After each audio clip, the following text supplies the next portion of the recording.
Hi friends, ಎಲ್ಲರಿಗೂ ನಮ್ಮ ಈ ಪಯಣ ಯೂಟ್ಯೂಬ್ ಚಾನಲ್ನ ಹೊಸ ವಿಡಿಯೋಗೆ ಸ್ವಾಗತ. ನಾವು ಮೊದಲ ಬಾರಿಗೆ ಬಸವ ಕಲ್ಯಾಣಕ್ಕೆ ಬರ್ತಾ ಇರೋದು. ಇವತ್ತೇನಪ್ಪಾ ಅಂದ್ರೆ ಇವತ್ತು ಬಸವ ಜಯಂತಿಯ ಪ್ರಯುಕ್ತ ಇವತ್ತು ನಾವು ಬಸವ ಕಲ್ಯಾಣಕ್ಕೆ ಬಂದಿರೋದು. ಇಲ್ಲಿ ನೀವು 108 ಅಡಿಯ ಒಂದು ವಿಶ್ವದ ಅತ್ಯಂತ ದೊಡ್ಡ ಬಸವಣ್ಣವರ ಪ್ರತಿಮೆಯನ್ನು ಕೂಡ ನೋಡಬಹುದು. ನಾವೀಗ ಬಸವಣ್ಣವರ ಪ್ರತಿಮೆಯನ್ನು ತೋರಿಸ್ತಾ ಇದ್ದೀವಿ, ಬನ್ನಿ ಎಲ್ಲರೂ ನೋಡೋಣ.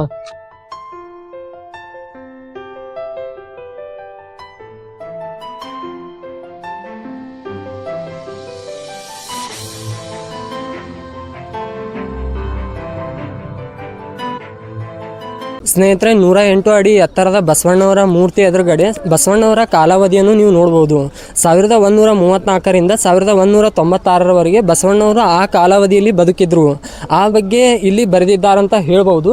ಹಾಗೆ ಬಸವಣ್ಣವರ ವಚನ ಸಾಹಿತ್ಯನೂ ಕೂಡ ನೀವು ಬಸವಣ್ಣವರ ಮೂರ್ತಿ ಎದುರುಗಡೆ ಕಾಣಬಹುದು.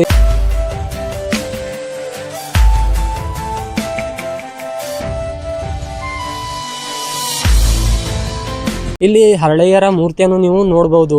ಅವರು ಶರಣ ಸಾಹಿತ್ಯದಲ್ಲಿ ಅವರದೇ ತಮ್ಮದೇ ಆದಂತ ಒಂದು ಛಾಪನ್ನು ಕೂಡ ಮೂಡಿಸಿದ್ದಾರಂತ ಹೇಳ್ಬಹುದು. ಸ್ನೇಹಿತರೆ, ನೀವು ಇಲ್ಲಿ 12ನೇ ಶತಮಾನದ ಎಲ್ಲ ಶರಣ ಸಾಹಿತ್ಯರನ್ನು ಕಾಣಬಹುದು. ಹಾಗೆ ಅವರ ಕಾಯಕವನ್ನು ಇಲ್ಲಿ ಮೂರ್ತಿಯ ಮುಖಾಂತರ ತೋರಿಸಲಾಗಿದೆ. ಇಲ್ಲಿ ಯಾವ್ಯಾವ ಶರಣ ಸಾಹಿತ್ಯರ ಪ್ರತಿಮೆಗಳಿವೆ ಅಂತ ನಾನು ತೋರಿಸ್ತೀನಿ, ಅವುಗಳನ್ನು ನೀವು ನೋಡಬಹುದು. ಹಾಗೆ ಅವರ ಕಾಯಕವನ್ನು ಕೂಡ ಇಲ್ಲಿ ಒಂದು ಕೆತ್ತನೆಯ ಮೂಲಕ, ಪ್ರತಿಮೆಯ ಮೂಲಕ ಇಲ್ಲಿ ಚಿತ್ರಿಸಲಾಗಿದೆ ಅಂತ ಹೇಳ್ಬಹುದು. ಅದನ್ನು ನಾನು ತೋರಿಸ್ತೀನಿ, ನೀವು ನೋಡಬಹುದು. ಮೇದಾರ ಕೇತಯರನ್ನು ಕಾಣಬಹುದು. ಮೇದಾಯರ ಕೇತಯವರು ಒಂದ್ ರೀತಿಯಾಗಿ ಬುಟ್ಟಿಯನ್ನು ನೇಯುತ್ತಿರುವ ಅವರ ಪ್ರತಿಮೆಯನ್ನು ಕೂಡ ಇಲ್ಲಿ ಚಿತ್ರಿಸಿದ್ದಾರಂತ ಅನ್ಬಹುದು. ಅವರ ಚಿತ್ರವನ್ನು ಕೂಡ ಇಲ್ಲಿ ನೀವು ನೋಡಬಹುದು. ನೋಡಿದ ಮೇಲೆ ನಿಮಗೆ ಅನಿಸಬಹುದು 12ನೇ ಶತಮಾನದಲ್ಲೂ ಕೂಡ ಕಂಬಾರಿಕೆ ಮತ್ತು ಕುಂಬಾರಿಕೆಯೂ ಕೂಡ ಇತ್ತು. ಅಲ್ಲಿನ ಈ ಚಿತ್ರದ ಮೂಲಕ ಇಲ್ಲಿ ಬಸವ ಕಲ್ಯಾಣದಲ್ಲಿ ಚಿತ್ರಿಸಿದ್ದಾರಂತ ಹೇಳ್ಬಹುದು. ಬಸವಣ್ಣವರ ಈ ನಾಡಿನಲ್ಲಿ ಶರಣರ ಸಂತರರ ಒಂದು ಪ್ರತಿಮೆಗಳ ಜೊತೆಗೆ ಯಾವ ರೀತಿಯಲ್ಲಿ ಇಲ್ಲಿ 40 ಡಿಗ್ರಿಯಸ್ನಷ್ಟು ಸೆಲ್ಸಿಯಸ್ನಷ್ಟು ಒಂದು ಪ್ರಮಾಣದ ಸೂರ್ಯನ ಸುಡು ಬಿಸಿಲು ಯಾವ ರೀತಿಯಾಗಿ ಸುಡ್ತಾ ಇದೆ ಅಲ್ವಾ, ಆ ಸುಡು ಬಿಸಿಲಿನಲ್ಲಿ ಕೂಡ ಇಲ್ಲಿ ಒಳ್ಳೆಯ ರೀತಿ ಯಾತ್ರಿಕರ ಜೊತೆಗೆ ಪ್ರವಾಸಿಗರನ್ನು ಸೆಳೆಯುವ ಒಂದು ಒಳ್ಳೆಯ ತಾಣವಾಗಿದೆ ಅಂತ ಹೇಳ್ಬಹುದು. ಫ್ರೆಂಡ್ಸ್, ನೀವೇನಾದ್ರೂ ಬಸವ ಕಲ್ಯಾಣಕ್ಕೆ ಬಂದಿದ್ರೆ ಬಸವಣ್ಣವರ ಮೂರ್ತಿಯ ಪಕ್ಕದಲ್ಲಿ ಬಸವ ಕಲ್ಯಾಣದಲ್ಲಿ ಬಸವೇಶ್ವರರ ಗವಿ ಕೂಡ ಕಾಣಬಹುದು. ಗವಿ ಅಂದ್ರೆ ಒಂದು ರೀತಿಯಾಗಿ ಗುಹೆ ಇದೆ. ಆ ಗುಹೆಯನ್ನು ನಾವು ತೋರಿಸ್ತೀವಿ, ನೀವು ಇದೇ ರೀತಿಯಾಗಿ ನಮ್ಮ ಜೊತೆಗೆ ಬನ್ನಿ ಅಂತ ಹೇಳ್ತೀನಿ. ಫ್ರೆಂಡ್ಸ್, ನೀವು ಇಲ್ಲಿ ಗವಿಯ ಮಹಾದ್ವಾರವನ್ನು ಕಾಣಬಹುದು. ಮೊದಲ ದ್ವಾರವನ್ನು ಕಾಣಬಹುದು. ಇಲ್ಲಿ ದ್ವಾರದಲ್ಲಿ 2 ರೀತಿಯ ರಸ್ತೆಗಳು ಇವೆ. ಒಂದು ಡೈರೆಕ್ಟ್ ಹೋದ್ರೆ ಒಂದು ರಸ್ತೆ, ಇನ್ನೊಂದು ಕಡೆಯಿಂದ ಮತ್ತೊಂದು ರಸ್ತೆ ಇದೆ. ನಾವು ಒಳಗೆ ಹೋದಂತೆ ಒಂದೊಂದು ಸಾಹಿತಿಗಳು ಹಾಗೆ ವಚನ ಸಾಹಿತಿಗಳ ಮೂರ್ತಿಯನ್ನು ಕೂಡ ನೀವು ಇಲ್ಲಿ ನೋಡಬಹುದು. ಒಂದು ರೀತಿಯಾಗಿ ಕತ್ತಲೆ ಇದೆ, ಆದ್ರೂ ಕೂಡ ನಾವು ತೋರಿಸಲು ಪ್ರಯತ್ನ ಪಡ್ತೀವಿ. ನೀವು ನೋಡಿ ಹೇಗನಿಸ್ತು ಅಂತ ಹೇಳಿ ಅಂತ ಹೇಳ್ತೀನಿ ಕೆಳಗಡೆ. ಸ್ನೇಹಿತರೆ, ಈ ಗವಿಗಳಲ್ಲಿ ನೀವು ಇನ್ನೂ ಕೂಡ ಕಾಮಗಾರಿ ಚಾಲ್ತಿಯಲ್ಲಿದೆ. ಆ ಕಾಮಗಾರಿ ಚಾಲ್ತಿಯಲ್ಲಿರೋದು ನೀವು ಕಾಣಬಹುದು.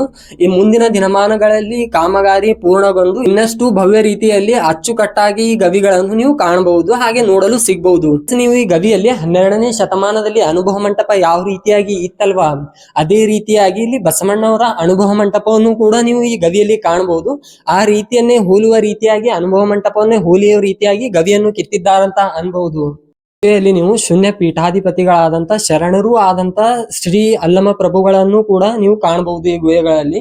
ಫ್ರೆಂಡ್ಸ್, ಈ ಗುಹೆಯಲ್ಲಿ ನೀವು ವಚನ ಸಾಹಿತ್ಯ ಹಾಗೆ ಅಕ್ಕ ಮಹಾದೇವಿಯರನ್ನು ಕೂಡ ಕಾಣಬಹುದು. ಹಾಗೆ ಅಕ್ಕ ಮಹಾದೇವರನ ವಚನಗಳನ್ನು ಕೂಡ ನೀವು ಇಲ್ಲಿ ನೋಡಬಹುದು ಅಂತ ಹೇಳ್ಬಹುದು. ಫ್ರೆಂಡ್ಸ್, ನೀವು 12ನೇ ಶತಮಾನದ ಒಂದು ಅನುಭವ ಮಂಟಪವನ್ನು ಕಾಣಬಹುದು. ಇದನ್ನು 12ನೇ ಶತಮಾನದ ಒಂದು ಸಂಸತ್ತೆ ಅಂತ ಹೇಳ್ಬಹುದು.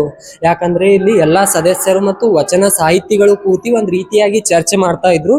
ಆ ಚರ್ಚೆಯಲ್ಲಿ ಹಲವಾರು ಸಾಹಿತಿಗಳು ಹಾಗೆ ಎಲ್ಲಾ ರೀತಿಯ ಜನಗಳು ಕೂಡ ಈ ಒಂದು ಸಂಸತ್ನಲ್ಲಿ ಸೇರಿ ಆಗು ಹೋಗುಗಳ ಬಗ್ಗೆ ಇಲ್ಲಿ ಕೂತು ಚರ್ಚೆ ಮಾಡ್ತಾ ಇದ್ರು. ಹಾಗೆ ಸಂಸತ್ತಿನಲ್ಲಿ ಯಾವ ರೀತಿಯಾಗಿದೆ ಹಾಗೆ ಎಲ್ಲಾ ವಚನ ಸಾಹಿತಿಗಳ ಫೋಟೋಗಳನ್ನು ನೀವು ನೋಡಬಹುದು.